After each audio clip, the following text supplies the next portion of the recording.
Boopity boop. We haven't stopped moving since our encounter with that slime girl. Kira's practically plowed a straight line through the forest. None of us are willing to talk about what happened. Gwen's starting to tire out. I really wish she'd spend more time training and less time writing. Gosh. We'll probably have to carry her at this rate. We need somewhere to rest for a while. Really, anywhere will do. Unfortunately, we're no closer to finding shelter. Kira suddenly stops in front of us. We wait for a moment, but she doesn't say anything. She just stands there, completely motionless. Kira, is something the matter? To our surprise, Kira collapses right in front of us. As we rush over to her, I see a dart sticking out from her neck. A dart? Has she been poisoned? Who could have done this? Is it that slime girl again? Did she let us go, only to capture us later? That seems counterintuitive.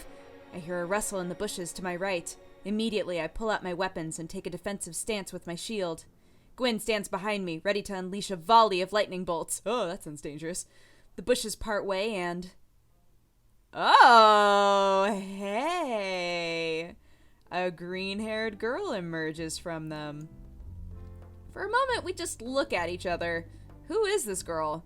What's she doing out here? Is she another human-y monster type thing? Guess I could just ask her. Why did you attack us? What did we do? What's going on? For a moment, she just stares wide-eyed at Kira. I hope it's the sister! I hope it's the sister! Please be the sister! Oh my gosh! But she's got green hair. Not saying that it's weird for a girl in an anime game to have green hair. I'm just saying, so far everybody else has had normal hair except for Slime Girl. So, for her to have green hair... Anyway. Oh my gosh, I am so sorry. I thought you were, like, somebody else. Someone else? Who exactly are you hunting out here? Oh, that doesn't matter. I'm really sorry about your friend, though, I guess. Her apology doesn't seem to put Gwen at ease. An apology is not gonna help us, thank you. We aren't in any shape to be carrying her through the swamp. Can you please cure her or something? Unfortunately, the venom I used is very potent. I'm surprised she's still conscious, actually. I can cure it, though. She pulls out a gourd from her belt. Forcing that into Kira's mouth, she pours some kind of liquid down her throat. It doesn't take very long for the antidote to take effect. I don't think I've ever seen someone in full armor get up so quickly. Kira doesn't look at any of us. This is full armor? You know what? Never mind. Her pride has taken a heavy blow today. Just a question, green hair. Green hair? Oh, right. I didn't introduce myself. Sorry. My name is Effie. We all introduce ourselves because that's the polite thing to do. Though I had to introduce Kira for her since, you know, she's still brooding. Anyway, do you guys need somewhere to stay or something? My village isn't very far from here, and you all seem, you know, tired. Am I going to be paralyzed again if I go there? Your people seem fond of attacking strangers. No, that was my mistake. I'm so sorry. I am super duper sorry. Very well. We need somewhere safe to stay for a day or two. Lead the way. Okay, follow me. She slips through the undergrowth with no trouble at all. We barely keep sight of her as we trail behind. Doobity-doop. This village, it's nothing like the rest of the Myers. I can hear birds singing in the trees. There's no sense of decay or death. All three of us can only look on and wonder. We look fairly out of place amongst the villagers in their armor. They look at us with curiosity. Welcome to our village. Are you sure it's fine that we stay here? We don't seem like we're welcome. Oh, we welcome any wanderers. If you're from the capital, I'm sure you won't hurt us. How do you know that?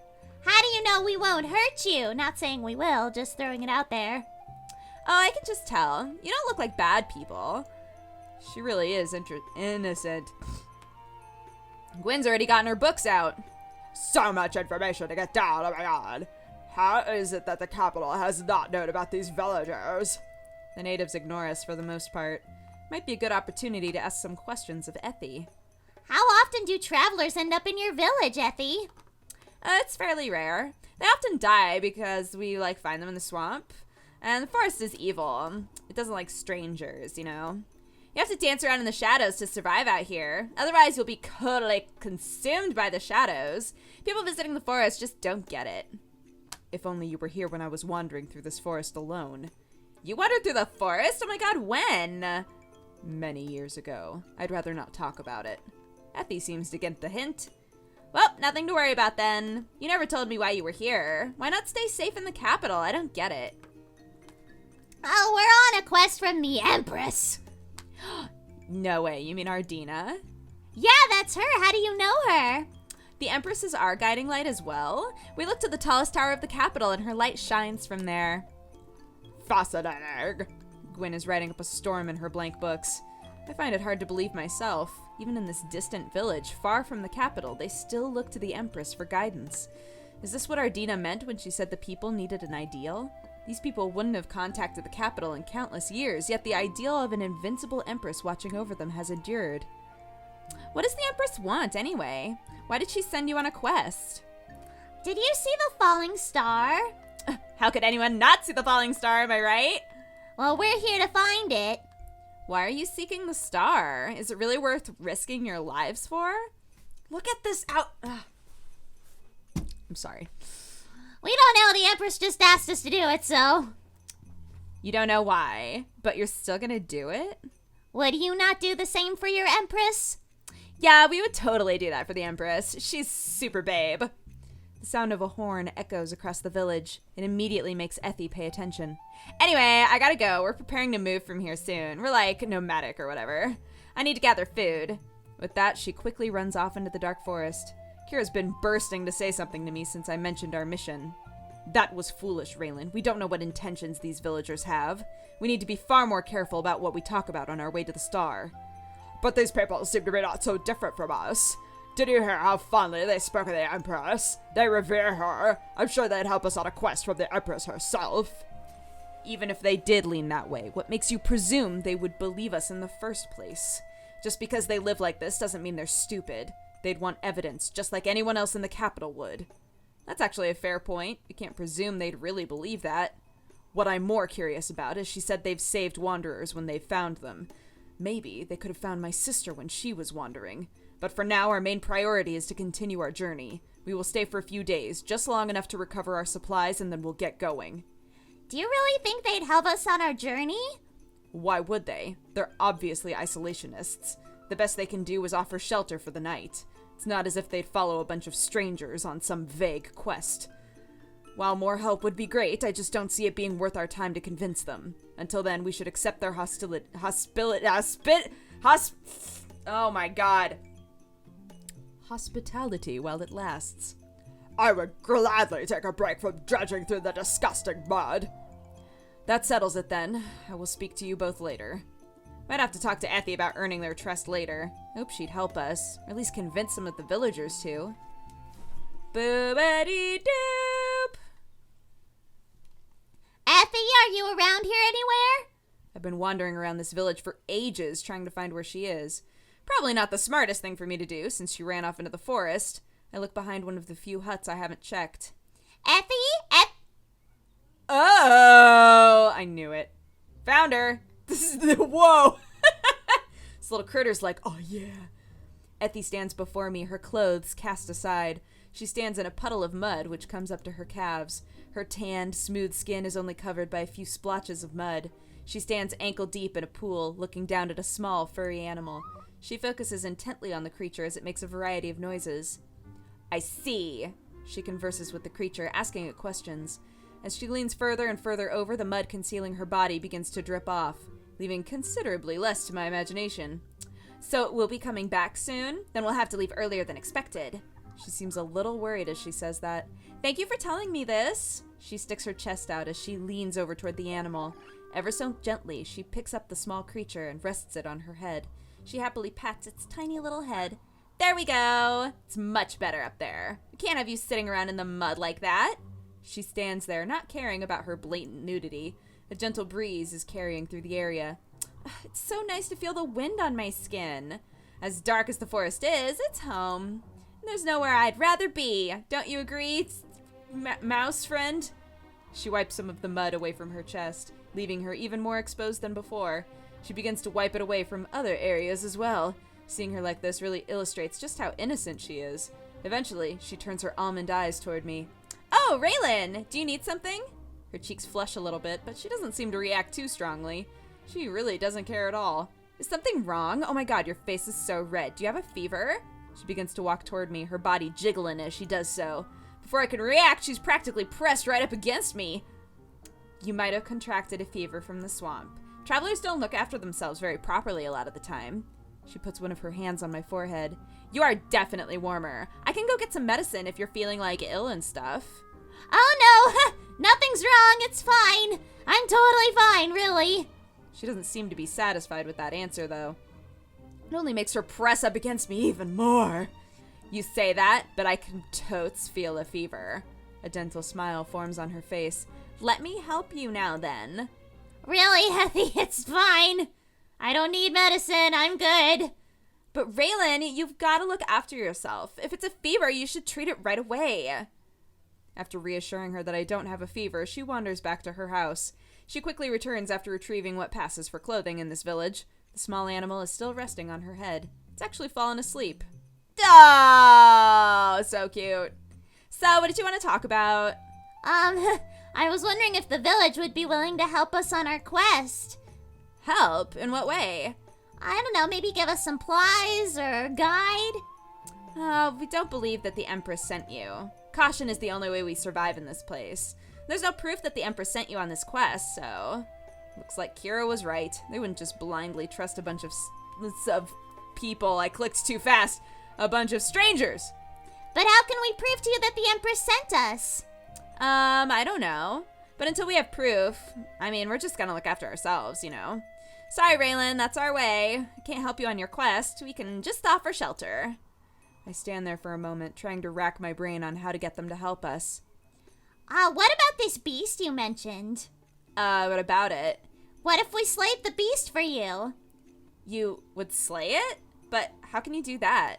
Gifts and spears are totally useless against it. Where would you succeed where we have failed? Like, we live here.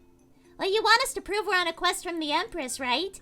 The Empress is with us even now. With her guidance, I think we could slay the beast. Ethy pauses to think over it. While it still doesn't really prove the purpose of your quest, we'd be super grateful. We wouldn't have to run and hide anymore. But I have my doubts you can do it, TBH. Oh, that's good enough for me. I'll show you we got good intentions. That remains to be seen, but if the beast was dead, our lives would be so much better. Then I'll talk to the others about it. Okay, thanks. I gotta go now, just doing stuff. She quickly disappears, gracefully passing her way through the Myers foliage. Suppose I'll go find Gwyn and Kira. I don't have to look very far, fortunately. Both of them are standing idly on the outskirts, gazing out into the darkness beyond. I don't like the idea of going back in there, but I suppose we'll have to.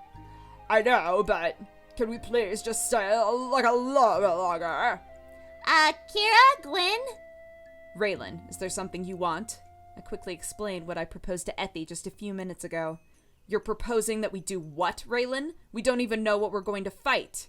As much as these people are suffering at the hand of the beast, isn't our quest more important? But having a guide would be better than having to use those beacons, right?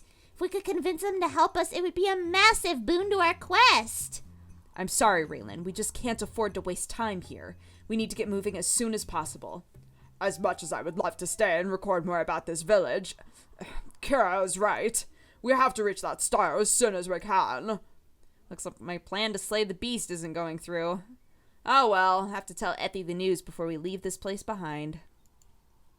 Doobity-doop. After a day or so, we're prepared to move on from the village. The villagers allowed us to stay, but really nothing else. Can't blame them, though. They're survivalists. What right do we have to take anything which we haven't worked for? Before I go, one thing I want to do is clean myself. It seems they have special pools for bathing. To me, it seems like a waste to use that clean water for such reasons, but I don't really care about that right now. Without a second thought, I discard my armor and lower myself into the poolsies. Oh, but what's up with that face? I throw cold splashes of water at my skin. It sends shivers running down my spine. I simply lie there looking up at the sky. The mist is parted just enough for me to see the sun shining through. I also like this leaf that's like mid-fall, but covers that nip. That non-existent nip, as we've realized. We've been wandering through the mists of this place for what feels like an eternity. To feel the sun again, it's an exhilarating feeling. To make sure to thoroughly wash every part of me. My hands are extremely busy rubbing down all my bods. Each scoop of cold water causes my bod to shake. I quickly get used to the cold, though. Some time passes, and I just lie there. No one disturbs me. Feels great to be able to cast that heavy armor aside for a while, just freeing yourself of your worries for, like, uno momento. There's nothing better than that. I can't help but giggle as I keep splashing more water on my boobles.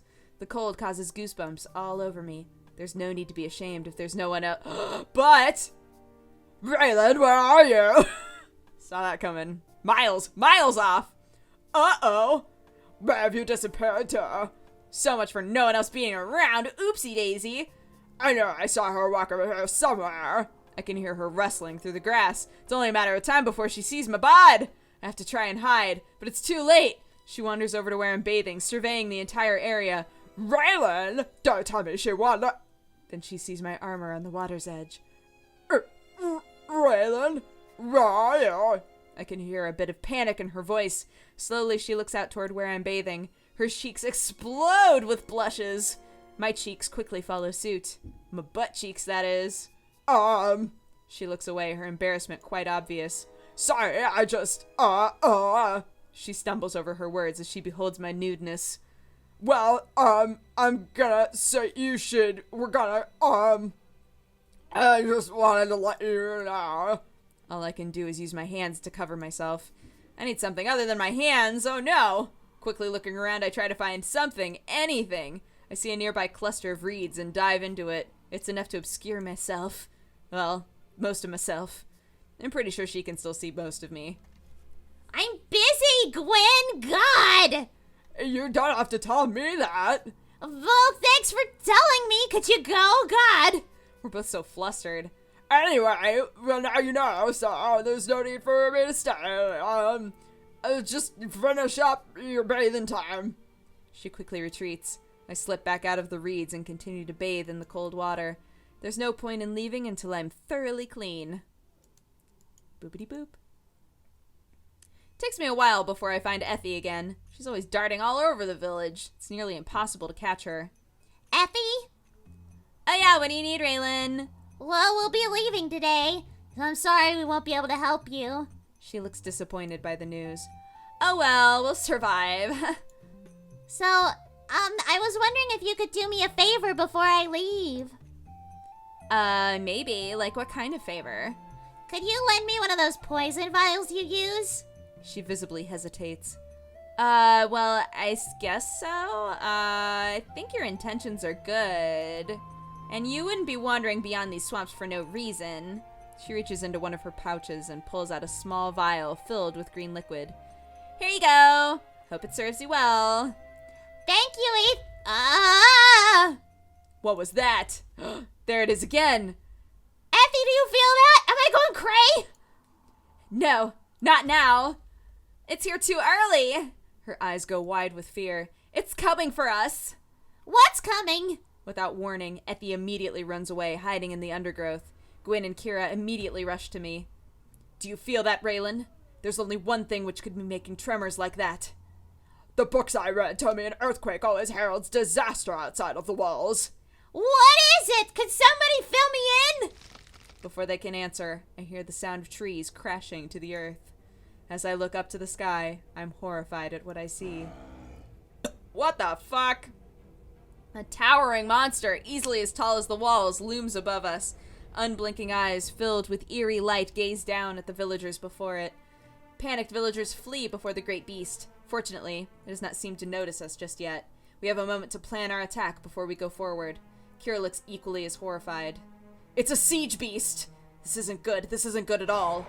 This is a siege beast? These terrifying strong monsters that Kira told me about? I didn't think they would be this big. I look down at my weapons and realize I'm woefully unprepared for taking on this monster. Can we even hurt it? Probably not, but the villagers are obviously unprepared.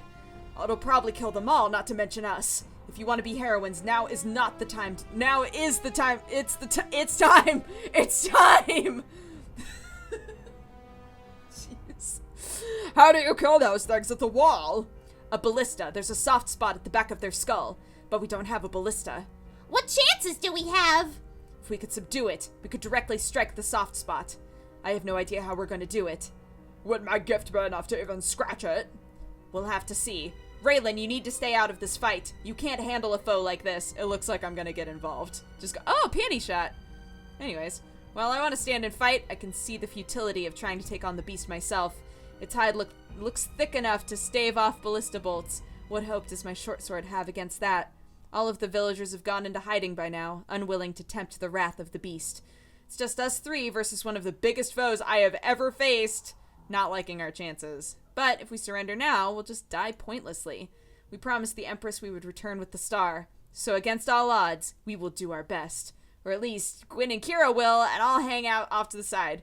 My gift is going to be super useless. I'm cursing my far-seeing now. All it's been good for is spying on people during trivial moments. Why couldn't I have anything which would help me kill this abomination? Fire, ice, metal, any other kind of gift at all. I'm wondering if, like, could she possess a person? Like, I want to know, I feel like that could be the next step, right? Like, she can turn herself into a spirit that just, like, watches you like a ghost. She can fall into your dreams, so she can, like, basically enter your mind and your dreams. I feel like the next step would be being able to possess something. So, I'm calling it now. If we wind up possessing this thing, and that's how she helps. I called it! That's all I want to say. Useless to complain. Best thing I can do for now is to simply stay out of the way. We need a plan if we're gonna kill this thing. It looks like an older beast. I may be just strong enough to knock it over. Gwyn, you're going to need to blast it with everything you have. Don't worry about controlling yourself. Just bring down the thunder. Once it's off balance, I should be able to knock it over. There's some soft patches of skin around the back of its head. If we can reach that, we should be able to kill it. Since we don't have a ballista, it's gonna be tough work. This is like, oh, it's just like a Titan. An attack on Titan. You gotta hit the back of the neck. Anyways. Never seen Gwyn like this before. There's a steely look on her face. Sparks erupt from her fingertips as she looks up to the sky. It looks like there's a storm coming. Now that's what I want to hear. Once again, I find myself completely useless in the situation at hand. All I can do is be a helpless bystander once again. Kira charges forward, undaunted by the beast's size. She shoulder tackles its leg, trying to cause it to fall off balance. It's enough to distract the beast from the villagers. It looks down at us with its empty, white eyes, enraged at our attempt to harm it. As Gwyn begins to make gestures, storm clouds begin to blanket the skies. Arcs of lightning jump from cloud to cloud, gathering at a central point. Massive bolts erupt from the dark, swirling depths, searing the flesh of the siege beast. It lets out a bellowing roar, enraged by the attack from above. Uselessly, it swipes at the clouds in an attempt to attack an unseen foe. Even though the beast is massive, it doesn't appear to be the brightest predator in the mires. Gwyn doesn't relent from her lightning barrage for a single moment. More and more bolts rain down from the heavens, causing the beast to stagger. All the while, Kira continues to deliver blow after savage blow to its legs. I didn't think we had a chance before, but with Gwyn striking at the beast now, it stumbles slightly from Gwyn and Kira's attacks. The wounds from the lightning are plainly evident, leaving the messy burn marks all across its skin. Gwyn's lightning has certainly wounded it, but I don't think it'll be enough to put it down for good. Gwyn's lightning storm seems to be dying now. She must have reached her limit. I can't believe it. It's still standing. It endured a full thunderstorm and was barely scratched. Kira isn't able to subdue it either. Her gift makes her strong, but not strong enough to be able to take on that monster. But I think I know what to do! I apply the vial of poison along my blade. Ah, here's this moment. Now I just have to time this right. As the beast takes a lumbering step forward, I leap out of the foliage. Grabbing a... What? I guess we're assuming that the time when... What the fuck? Okay, so... I got trapped by vines. They ripped off my clothes. And then I was fine. All my clothes were back, right? And then... we were in this village, in this previous scene, all my clothes on, totally fine, and then gone again. I don't understand. Oh god, okay. Grabbing onto its rough skin, maybe it'll explain. Maybe I'm gonna rip all my clothes up again. Grabbing onto its rough skin, I begin to climb up its leg. I barely managed to duck in time to avoid a swing from its massive arm. Raylan, what are you doing? Your sword isn't going to do anything against that. She doesn't know about the poison, though. Now I just have to hope that it's potent enough to be able to take this monster down. I just have to find a way to get off its leg and run away before the poison kicks in. When it does, this thing is going to collapse, and I don't want to be anywhere near it when it does. I've now managed to climb onto its back. It attempts to clumsily reach behind it, making wild swings at me. It seems that its back isn't as tough as the rest of it. It lets out a roar, which nearly shakes me off. Climbing to its back like this is like being in the middle of an earthquake. It begins to flail wildly, trying its best to shake me off, but I refuse to let go. Every last ounce of strength goes into hanging on. The base of the skull is the soft spot. I'm going to need all of my strength to do this. I raise my sword and bring it down. I manage to force the blade through its thick hide. It lets out an earth-shattering howl, enraged with my attack. All I can do is hold on for dear life as I push the sword further and further into its flesh. The only thing that is enabling me to hold on now is my blade, but I can hear metal groaning as the beast continues to flail around. To my horror, the blade snaps at the hilt. I tumble down its back, landing face first into the mire mud beneath me. It looks down at me with its predatory eyes, enraged at my attempt to wound it. Just before it can bring down a colossal arm to smash me into oblivion, Kira slams onto its leg. "Run for it, Raylan! I'll distract it!" Unable to ignore the woman who nearly toppled it over, the beast sweeps its arm back, and it connects with Kira. The sound of shattered steel echoes through the battlefield. The beast sent Kira flying into the air, flinging her somewhere distant in the mires. No, Kira! No! Even with her gift of stone, there's no way she could shrug off a fall like that. More furious than ever, the beast begins blindly sweeping its limbs everywhere. It mindlessly tears apart everything around it. All I can do is run and hope that I'm able to avoid its wrath. Gwyn's gift is spent too. We're going to bet everything we have on that venom. Gwen, just run away for now. Do you really need to tell me that? I'm gone. Gwyn's already sprinting away. The beast's claw uproots huge swaths of forest as I barely manage to evade it. My luck quickly runs out as I snag my foot on a gnarled tree root. The beast is already upon me before I can pick myself up. It clenches one gargantuan fist, preparing to smash me into oblivion. I guess this is the end. Raylan, out of the way! I can't get my foot free of the root. All I can do is look up at the beast in despair. I've said it in the past, that I don't believe in a creator. But I really want to believe right now. Please, just something save me. Don't let it end this way. Down goes the beast's fist. I brace myself for oblivion. Wait. I'm still alive. It stopped.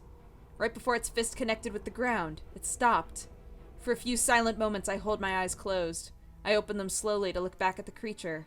It's pulled its fist back, its arms drooping at its sides. Sluggishly, the creature begins to stumble back. It tries to keep itself upright, but it can't manage it. The poison! It worked! It worked just in time! I can't help but utter a short prayer to the Creator for sparing me. While it's dazed, I manage to get my foot free of the root. The beast, with its great effort, manages to turn its head toward me. Even in its dazed, poison-inhibited state, it hasn't forgotten about me. It tries to raise its arm, but it's hopeless. Soon its stocky legs begin to give out underneath it. With one last titanic roar, the creature falls onto its back. A cold, eerie silence fills the air. All so carefully, Gwen and I approach the beast. Its chest heaves a couple of times before ceasing to move completely. It's not breathing. It must be dead. Doobity-doop!